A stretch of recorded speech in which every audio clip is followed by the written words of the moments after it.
اور پھر اس کے بعد بھائی کے بیٹے اور بہنوں کے بیٹے، یہ ہیں وہ لڑکے جو کہ آپ کے پروٹیکشن بھی ہیں، ان کے ساتھ آپ حج عمرے پہ بھی جا سکتے ہیں، ان کے ساتھ آپ سفر پہ جا سکتی ہیں، وہ آپ ان سے فرینک ہو سکتی ہیں، آپ ان کو آڈ ٹائمنگ پہ کال کر سکتی ہیں، آپ ان کے ساتھ فرمائشیں کر سکتی ہیں، آپ ان سے لیکن ان رشتوں سے باہر ریزرو رہنا ہے، اس میں کوئی بیبی جان اور اس طرح سے نہیں ہوگا، اور اس میں اس طرح سے کوئی فون کالز نہیں ہوگی، لمبی لمبی گفتگو نہیں ہوگی، کوئی ڈسکشن نہیں ہوگی، ٹو دی پوائنٹ بات ہوگی، کیونکہ قرآن پاک نے ہمیں گفتگو کا حجاب بھی سکھایا ہے۔ اور اس کے بعد اللہ تبارک و تعالیٰ ارشاد فرماتے ہیں کہ عورتوں سے بھی پردہ نہیں اور چھوٹے بچوں سے بھی پردہ نہیں جب تک کہ ان کو آپ کے پردے کی چیزوں کا آئیڈیا نہ ہو۔ اس کے بعد آپ نے ان رشتوں سے باہر ہر رشتے سے ریزرو رہنا ہے، کوئی کزن نہیں، کوئی دیور نہیں، کوئی جیٹ نہیں، کوئی بہنوئی نہیں، کوئی رشتہ نہیں جن سے آپ فرینک ہو سکتی ہیں۔ اور اللہ تعالیٰ نے فرمایا ہے اور اپنی ایسی کوئی آپ نے زیب و زینت نہیں کرنی کہ آپ کی جو ہے چھپی ہوئی مخفی چیزیں بھی نظر آئیں، نہ ہی کوئی آپ نے ٹک ٹک کرتی ہوئی ہیل پہننی ہے جب آپ باہر جا رہی ہیں، نہ ہی آپ نے چھن چھن کرتی ہوئی چوڑیاں پہننی ہیں جب آپ باہر جا رہے ہیں، نہ ہی آپ نے کوئی گھنگروں والی چیز پہننی ہے۔ اپنے آپ کو جب آپ نے غیر مردوں سے انٹریکشن کرنی ہے تو سادگی سب سے پہلی چیز ہے، پھر وہ پھر آپ نے کوئی بھی لباس پہنا ہو۔ یہ غلط سوچنے کا انداز ہے۔ آپ دیکھیں کہ جا کے ایسے ایسے ابائے آئے ہوئے مارکیٹ میں کہ وہ بذات خود ان کے اوپر ایک ابایا پہننے کی ضرورت ہے، اتنے اسکن ٹائٹ اور اس کے اوپر اتنا چھوٹا سا سکارف، تو یہ بالکل غلط طریقہ کار ہے، اس چیز کو سمجھیے۔ آگے اللہ تعالیٰ فرماتے ہیں کہ آپ کی سوسائٹی میں کوئی بھی بندہ بغیر نکاح کے نہیں ہونا چاہیے۔ اللہ تعالیٰ نے یہ بات ہمیں قرآن میں بتائی ہے کہ جو بھی بے نکاح مرد اور عورتیں ان کی نکاح کریں، نکاح کو عام کریں، تبھی زنا رکے گا، ادروائز تو سوسائٹی اس گناہ اور برائی میں مبتلا ہے۔ پھر اللہ تعالیٰ نے فرمایا کہ جو نکاح کی طاقت نہیں رکھتے تو پھر وہ روزے رکھیں گے اور اپنے آپ کو روکیں گے، لیکن اجازت نہیں دی جا سکتی کہ آپ ایک دوسرے کے ساتھ بغیر نکاح کے دوستی کریں۔ اللہ تعالیٰ آگے فرماتے ہیں آیت نمبر 35، اللہ زمین و آسمان کا نور ہے۔ آپ کو پتہ ہے کہ اللہ تعالیٰ ہی صرف نور ہے، تو یہ قرآن پاک کی سب سے مشکل مثال ہے کہ جس میں اللہ نے اپنے نور کو اللہ تعالیٰ نے اپنے نور کی مثال پیش کی ہے۔ اللہ تعالیٰ ارشاد فرماتے ہیں کہ یہ نور جو زمین و آسمان کا نور ہے، یہ اللہ تبارک و تعالیٰ انسان کے دل کے اندر اس کے طاق میں، دیکھیں ایک میں آپ کو سمپل سی اس میں سمجھاتی ہوں کہ اللہ نور ہے اور وہ اپنے نور ہدایت سے انسانوں کو ہدایت دیتا ہے، روشنی دیتا ہے، اور ایک نور بائی برتھ اور بائی ڈیفالٹ ہر انسان کے دل میں اللہ تعالیٰ نے پیدائش کے وقت رکھ دے۔ وہ نور کیا ہے؟ آپ کے اندر اچھائی کی پہچان۔ آپ اچھی چیز کو دیکھتے ہیں، آپ پہچان لیتے ہیں کہ یہ چیز ٹھیک ہے، یہ آپ کی نیچر کے مطابق ہے، اور جب وہ اندر کا نور اور اللہ کا نور ملتا ہے تو نور علی نور ہوتا ہے، جب اندر کا نور بجھ جاتا ہے اور اوپر سے نور آتا ہے، یعنی اللہ کا نور، نور ہدایت، تو آپ کے اندر کے نور سے جب وہ نہیں ملتا تو آپ کو نور نہیں ملتا۔ من لم یجل اللہ لہ نور فما لہ من نور، یعنی اللہ تعالیٰ فرماتے ہیں کہ جب اللہ تعالیٰ کی طرف سے آنے والی ہدایت پر کب آپ کی زندگی میں روشنیاں بکھیرے گی، وہ پہلے مثال پہ چلے جائیں سورۃ البقرہ کی، کہ ان کی مثال ہے جیسا کہ ایک شخص نے آگ بھڑکائی اور جب اس کا ماحول روشن ہو گیا تو اللہ اس کا نور لے گیا، ذہب اللہ بنورہم، اللہ تعالیٰ اس کا نور لے گیا۔ یہ کون سا نور اس کا بجھا تھا؟ یہ اس کے اندر کا نور بجھا تھا۔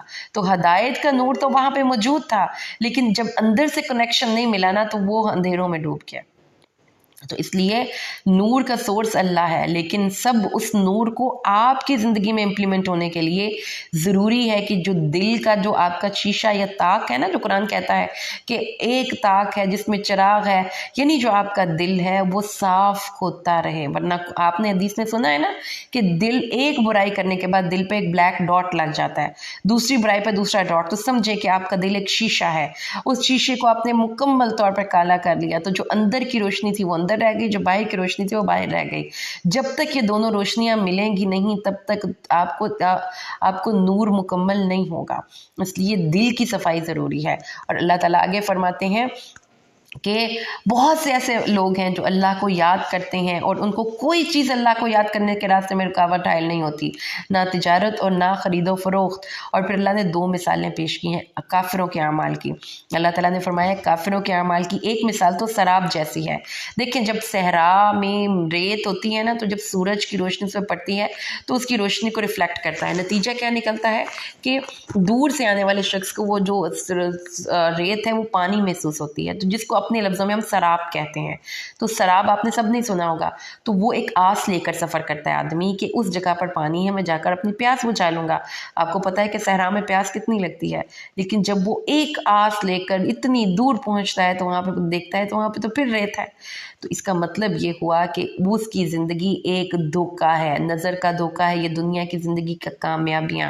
جب آپ اس کو اپنی اچیومنٹس کو آپ نہ اس پہ کلیم کر سکتے ہیں، نہ ہی آپ کو اس کا کوئی فائدہ ہوگا۔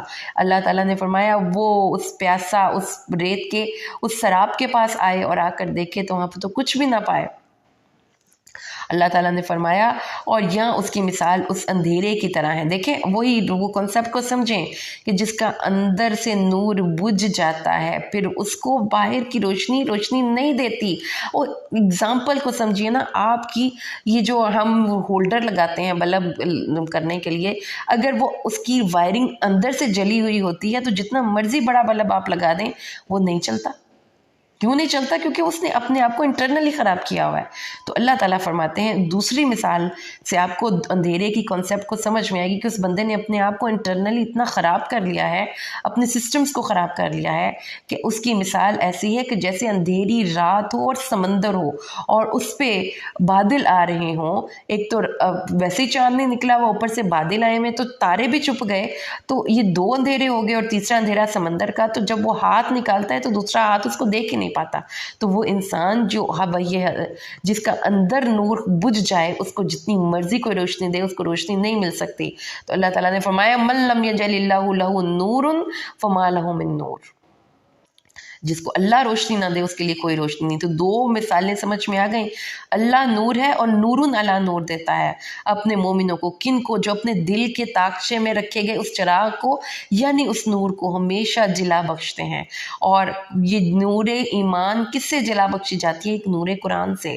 جبکہ دوسری طرف وہ لوگ ہیں جو کہ اندھیروں میں بھٹک رہے ہیں، ان کو کوئی سمجھ نہیں آ رہی کدھر جانا ہے۔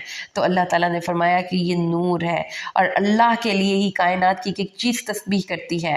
ہر پرندہ اور ہر جاندار ان کو اپنی نماز کے طریقے کا بھی پتہ ہے۔ تو سوچیں، قرآن کہتا ہے کہ وہ صرف تسبیح ہی نہیں پڑھتے، وہ اللہ تعالیٰ کے لیے جیسے ہم نماز پڑھتے ہیں ویسے وہ بھی نماز پڑھتے ہیں۔ اور اللہ تعالیٰ کے لیے زمین و آسمان کی ہر چیز پہ حکمرانی اور بادشاہت ہے۔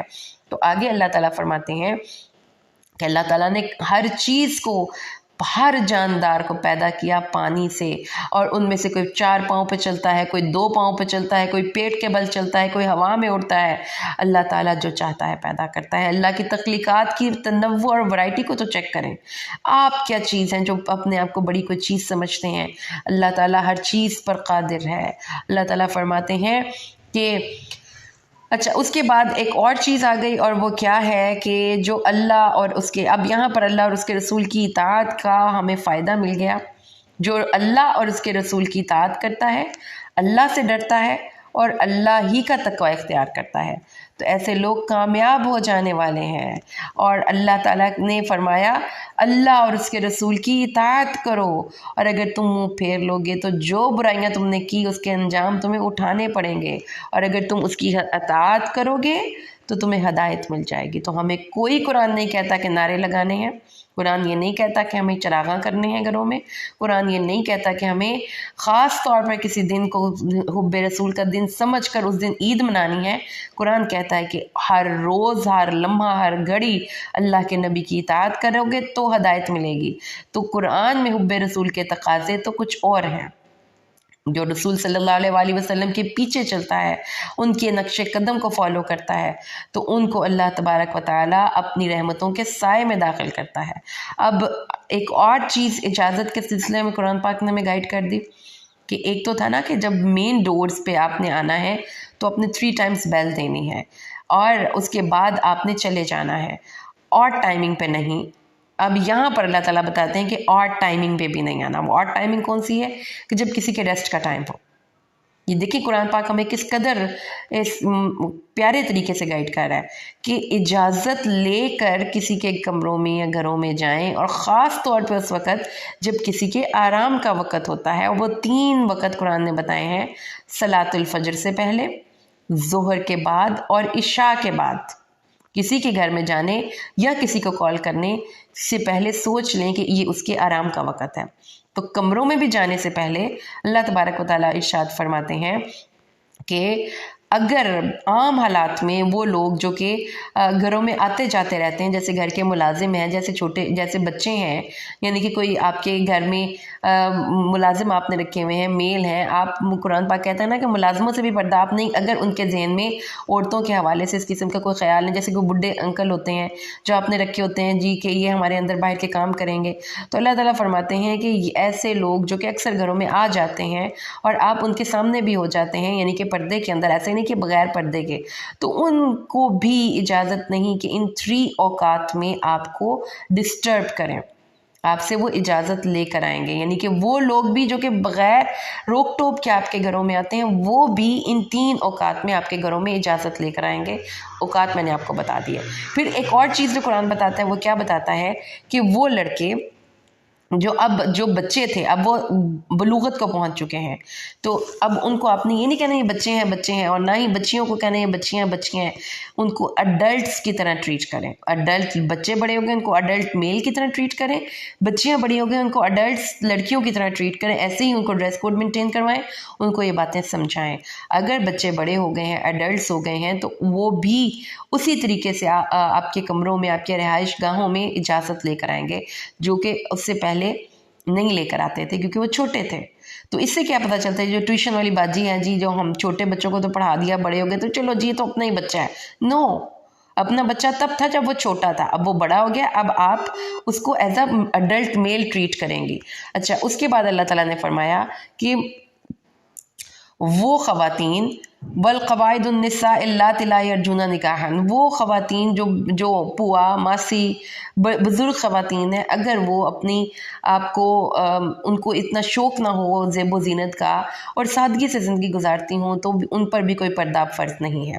بزرگ ہو گئی ہیں اور جن کے کوئی بیوہ خواتین ہوتی ہیں، جو محلے کی آنٹیاں ہوتی ہیں، جو سب کے کام کر دیتی ہیں، تو اللہ تعالیٰ فرماتے ہیں اگر وہ اپنی زینت کا اظہار نہ کریں اور ان کو نکاح کی بھی کوئی حاجت نہ ہو، تو وہ بھی اپنا پردہ اتار سکتی ہیں. اس کے بعد ایک اور چیز، ایک اور مسکنسیپشن ہے ہماری سوسائٹی میں بھی کہ جی اسی سے اپنی پین دے کاردہ پانی نہیں پیندے، اسی تیدے کاردہ پانی نہیں پیندے، اس طرح کی باتیں لوگ کرتے ہیں. تو قرآن پاک کہتا ہے کہ کوئی حرج نہیں ہے کسی لنگڑے کے گھر سے کھانے سے، کسی مریض کے گھر کے کھانے سے. اپنے گھروں میں کھا لیں، اپنے بھائیوں کے گھروں سے کھا لیں، اپنی بہنوں کے گھروں سے کھا لیں، اپنی ماؤں کے گھروں سے کھا لیں، اپنی پھوپھیوں، خالاؤں، چاچاؤں کے گھروں سے کھا لیں، اپنے دوستوں، یعنی کہ آپ کسی کے گھر سے جو کہ آپ کے فرینڈس ہیں ان کے گھروں سے آپ کھا سکتے ہیں. اور یہ بھی اس میں کوئی حرج نہیں کہ آپ علیحدہ علیحدہ کھائیں یا مل کر دعوتیں کریں. اللہ تعالیٰ نے ان چیزوں کو بالکل اوکے کہا ہے. تو قرآن پاک نے ہمیں بالکل سمجھا دیا کہ آپ نے اپنے گھروں کے اصولوں کو کیسے مینٹین کرنا ہے. پھر اللہ تعالیٰ نے فرمایا کہ جب کوئی میٹنگ ہوتی ہے نا، کوئی بگ میٹنگ ہو، تو اس کے کیا آداب ہیں. جیسے رسول پاک صلی اللہ علیہ وسلم نے کوئی میٹنگ کال کی تو عام لوگوں کو پھر اللہ تعالیٰ نے پابند کیا کہ وہ میٹنگ اٹینڈ کریں، اور اگر ان کو کوئی ایگزمپشن چاہیے تو وہ انفارم کر کے جائیں. اور لیڈر کو یہ کہا کہ اگر اس کا جینون پرابلم ہے تو اس کو اجازت دے دیں. لیکن جو ان کے فالوورز ہیں ان کو اللہ نے فرمایا کہ لا تجعلوا دعاء الرسول بینکم کدعاء بعضکم بعضا. جیسا کہ رسول آپ کو میٹنگ کال کرتے ہیں تو اس کو بالکل لائٹ لینے کی ضرورت نہیں ہے، آپ اس کو سیریس لیں گے. اور یہ نہیں کریں گے کہ آپ بغیر میٹنگ کیے، یعنی کہ رسول صلی اللہ علیہ وآلہ وسلم سے آپ وہاں سے کھسک جائیں، اللہ کے نبی سے اجازت لے کر جائیں. چپکے سے وہاں سے کھسکنے کی بھی ضرورت نہیں ہے، ٹھیک ہے جی. تاکہ آپ کو اگر آپ کی ضرورت ہو، آپ کو کسی جگہ پر میٹنگ، آپ کو کوئی ڈیوٹی سونپی جانی ہو، تو لیڈر کو پتا ہو کہ یہ بندہ مجھ سے اجازت لے کر گیا، تو وہ آپ کو آپ کی ڈیوٹی پہلے ہی سونپ دے. اچھا، اس کے بعد اللہ تعالیٰ نے یہ لاسٹ آیت ہے سورۃ النور کی کہ سن لو اللہ کے لیے ہی ہے جو کچھ بھی زمین و آسمان میں ہے، وہ جانتا ہے کہ جو بھی کام تم کر رہے ہو، جس دن تم اس کی طرف لوٹائے جاؤ گے تو وہ تمہیں خبر دے گا، اور اللہ ہر چیز کا علم رکھنے والا ہے. آگے چلیں تو جی ہماری سورۃ الفرقان شروع ہو جاتی ہے. اعوذ باللہ من الشیطان الرجیم، بسم اللہ الرحمن الرحیم. اللہ تعالیٰ فرماتے ہیں اب سورۃ الفرقان جو ہے اس سورہ مبارکہ میں اللہ تبارک و تعالیٰ نے قرآن کو ڈیفائن کرنے سے ایکسپلین کرنے سے قرآن کے تعارف سے سورہ مبارکہ کا آغاز کیا۔ فرقان قرآن پاک کا ایک نام بھی ہے، تو اللہ تعالیٰ نے فرمایا کہ اللہ تعالیٰ نے فرقان، فرق سے یہ ورڈ نکلتا ہے، یعنی حق اور باطل میں فرق کرنے والی چیز، یہ قرآن نازل کی۔ تو لیکن میں آپ کو پھر یہ بات دوبارہ سے سمجھ لیجئے کہ اس کو ہلکا نہیں لینا، اس کو نازل کرنے والا بڑا پاورفل ہے۔ اللہ تعالیٰ نے کس نے اس کو نازل کیا؟ جو آسمان اور زمین کا مالک ہے اور وہ ہر چیز کی پہ حکمرانی کرتا ہے، اور اللہ تبارک و تعالیٰ نے خالق بھی ہے، مالک بھی ہے، اور وہ ہر انسان کے نفع اور ضرر اس کے ہاتھ میں ہے، ہر انسان کی زندگی اور موت اس کے ہاتھ میں ہے۔ اس کی یہ کتاب ہے جس کو آپ نے نان سیریس لیا ہوا ہے۔ لیکن کافر کہتے تھے کہ یہ قرآن نبی پاک خود بنا رہے ہیں، اور یہ کتاب تو ہے ہی پہلے لوگوں کی قصے کہانیاں، اور اللہ تعالیٰ نے فرمایا یہ اس نے نازل کی ہے جو زمین و آسمان کی پوشیدہ اور ظاہر چیزوں کو جانتا ہے۔ پھر وہ جو کافر تھے کتاب پہ بھی اعتراض کرتے تھے کہ پہلے لوگوں کی کہانیاں قابل عمل کتاب نہیں، یہ تو پریکٹیکل نہیں، یہ تو بہت پرانی ہے، اور دوسرا کہتے تھے کہ یہ رسول بھی قابل عمل نہیں کیونکہ یہ ہم انسانوں جیسا انسان ہے، یہ کھانا کھاتا ہے، یہ بازاروں میں چلتا ہے، اس لیے اس کی بات مانی نہیں جا سکتی۔ تو اللہ تعالیٰ نے ان کے اعتراضات کا جواب دیا کہ یہ رسول اگر بازاروں میں چلتا ہے تو تمہارے جیسا انسان ہے اس لیے چلتا ہے، اگر اللہ چاہتا تو اس رسول کے اوپر باغات نازل کر دیتا، اس کو بڑے بڑے محلات دے دیتا، اس کو بڑے بڑے باغات دے دیتا، تو اس لیے اللہ تعالیٰ کو کوئی بعید نہیں۔ لیکن یاد رکھو کہ اگر اس کتاب کو جھٹلاؤ گے تو پھر دوزخ میں ڈالے جاؤ گے، اور اس کتاب کو جھٹلاؤ گے تو تمہیں قیامت کے بعد، قیامت والے دن دوزخ میں پھینکا جائے گا، اور جب تم وہاں پر پھینکے جاؤ گے تو تم اس دوزخ کے سخت غصے میں گدھے کی طرح چیخنے کی آوازیں بھی سنو گے، اور وہ غیظ و غضب سے بھڑک رہی ہوگی، اور جب ان مجرموں کو جکڑ کر زنجیروں میں کسی تنگ صندوق میں بند کر کے پھینکا جائے گا دوزخ میں، تو تب وہ کہیں گے اللہ تعالیٰ اس زندگی سے تو موت اچھی تھی، تو فرشتے کہیں گے آج ایک موت نہ پکارو، آج کئی موتیں پکارو، آج تم نے مرنا ہی نہیں ہے۔ اللہ تعالیٰ فرماتے ہیں کہ یہ بہتر تھا، یا وہ جنت خلد جس کا متقون سے وعدہ کیا گیا ہے، جس میں وہ ہمیشہ رہیں گے اور جو چاہیں گے وہ ان کو مل جائے گا۔ اور پھر اللہ تعالیٰ فرماتے ہیں جس دن قیامت کا دن ہوگا تو ہم اپنے شریکوں کو کھڑا کریں گے، اور جن کو ایک لوگ کہتے تھے نا یہ اللہ تعالیٰ کے سامنے ہمارے سفارشی ہیں، اور یہ اللہ تعالیٰ نے زمین پر کچھ اپنے فرینڈس کو یہ اختیارات دے رکھے ہیں کہ وہ بھی لوگوں کی نفع نقصان دے سکتے ہوں، تو اللہ تعالیٰ ان سے پوچھے گا کہ ان بندوں کو تم نے گمراہ کیا تھا یا خود بخود گمراہ ہو گئے تھے؟ تو وہ کہیں گے اللہ تعالیٰ ہمیں تو پتہ ہی نہیں ہے، یہ تو خود بخود ہی گمراہ ہوئے تھے۔ تو اللہ تعالیٰ نے فرمایا تم جو پھر اب بولو، یہ جو ان کے فالوورز ہوں گے نا، اللہ تعالیٰ کو کہیں گے بولو جی تم تو کہتے تھے کہ ہمارے معبود ہیں، یہ تو تمہاری عبادت سے انکار کر رہے ہیں۔ تو اس طرح اللہ تبارک و تعالیٰ نے فرمایا کہ ان کو ہم پکڑ لیں گے۔ تو یاد رکھیے گا آخری آیت ہے سورۃ یہ 18ویں پارے کی، اللہ تعالیٰ فرماتے ہیں کہ آپ سے پہلے ہم نے جن بھی رسولوں کو بھیجا وہ کھانا کھاتے تھے، وہ بازاروں میں چلتے تھے، لیکن یہ جو کافر تمہیں باتیں سناتے ہیں تو یہ اس دنیا کی زندگی کا اصول ہے کہ ایک انسان دوسرے انسان کے لیے آزمائش ہوتا ہے۔ قرآن کا کتنا پیارا اصول ہے۔ تو صبر کے بعد ہی رشتے نبھائے جاتے ہیں، لوگوں کے ساتھ چلا جا سکتا ہے۔ اگر آپ کسی جگہ پہ کسی انسان کے ساتھ ٹیم ورک کرنا چاہتے ہیں یا ان کی کمیونٹی میں آپ میں رہنا چاہتے ہیں تو پھر تو صبر کیے بنا آپ کسی انسان کے ساتھ نہیں چل سکتے، ورنہ تو آپ کی ہر کسی سے لڑائی ہوتی رہے گی۔ تو قرآن نے بڑا خوبصورت ہمیں ایک مثال بھی دے دی اور نصیحت بھی کر دی۔ دیکھیں قرآن یہ کہتا ہے کہ انسانوں کو چینج نہیں آپ کر سکتے، وہ آپ کے لیے آزمائش ہے، تو اس آزمائش پہ آپ کو صبر کرنا پڑے گا۔ آپ کو کسی کی بات بری لگی ہے تو وہ آپ کی وجہ سے اپنی رویے عادتیں اخلاق چینج نہیں کرے گا۔ تو اس بات کو سمجھیے کہ انسانوں کے لیے آزمائش ہوتے ہیں، تو اس آزمائش پہ صبر کا اجر ملتا ہے۔ اس لیے رسول پاک صلی اللہ علیہ وسلم کی مبارک سنت پتہ کیا تھی؟ آپ انسانوں کو کبھی بھی چینج کرنے کی طرف نہیں، آپ انسانوں کو ایز اٹ از ٹریٹ کرتے تھے، ان کے اکارڈنگلی، حکمت سے۔ حکمت کیا ہے کہ سچویشن کے اکارڈنگلی رویہ اڈاپٹ کیا جائے. تو اللہ تعالیٰ کے جیسا کہ آپ کے ایک دوست تھے اللہ کے نبی کی حضرت عمر، جلالی طبیعت کے بندے تھے، بات بات پہ ان کو غصہ چڑھ جاتا تھا. اس کے برخلاف حضرت ابوبکر صدیق تھے، ان کی عادت اور مزاج اور تھا. حضرت عثمان غنی تھے، وہ بہت باحیا تھے اور بہت نرم دل تھے. آپ ہر اپنے صحابی کو اپنے اس دوست کو اس کے مزاج کے مطابق ٹریٹ کرتے تھے. تو یہی ہم نے کرنا ہے.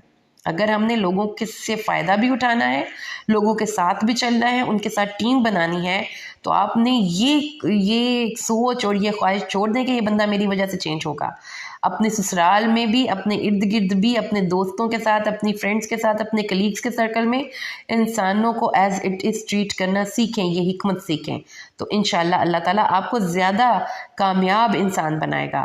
اور اللہ تعالیٰ فرماتا ہے وَكَانَ رَبُّكَ بَصِيرًا، اور تیرا رب دیکھ رہا تھا. الحمدللہ، اللہ کا شکر ہے کہ 18ویں پارے کا دورہ بھی آج ہمارا مکمل ہوا ہے. ہم نے اللہ کی دی گئی توفیق سے اس پارے کو مکمل کیا. اللہ سے دعا کریں کہ اللہ تعالیٰ اس کو قبول فرمائے، اس کے معنی کو زندگیاں تبدیل کرنے کے لیے ہم استعمال کریں. اور بہت اللہ تعالیٰ سے دعا ہے، التجا ہے عاجزی کے ساتھ کہ اللہ تعالیٰ یہ جو سفر ہم یہاں تک پہنچا دیا صرف تیری توفیق سے، اللہ تعالیٰ اس کو اینڈ تک بھی صرف تو نے پہنچانا ہے، صحت کے ساتھ اور ہمارے وقت میں اتنی برکت کے ساتھ کہ اللہ تعالیٰ ہم اس کو اینڈ تک سنیں اور اس پر عمل کرنے کے لیے اللہ تعالیٰ ہمیں بھی تیری ہی توفیق درکار ہے. کہ بے شک اللہ تعالیٰ کی توفیق سے ہی نیکی کی توفیق کا مل جانا بھی اللہ کی طرف سے بہت بڑی عطا ہوتی ہے. تو اللہ تعالیٰ سے دعا کریں کہ اللہ تعالیٰ اس قرآن کی برکت سے ہماری زندگیوں کے مسئلے حل کرے، ہماری اولادوں کو نیک بنائے، ہمارے والدین کے لیے اس کو صدقہ جاریہ بنائے، ہمارے خامدوں کو اللہ تعالیٰ اپنی حفظ و امان میں رکھے، ہمارے بھائیوں پہ اللہ تعالیٰ اپنا رحم و کرم نازل فرمائے.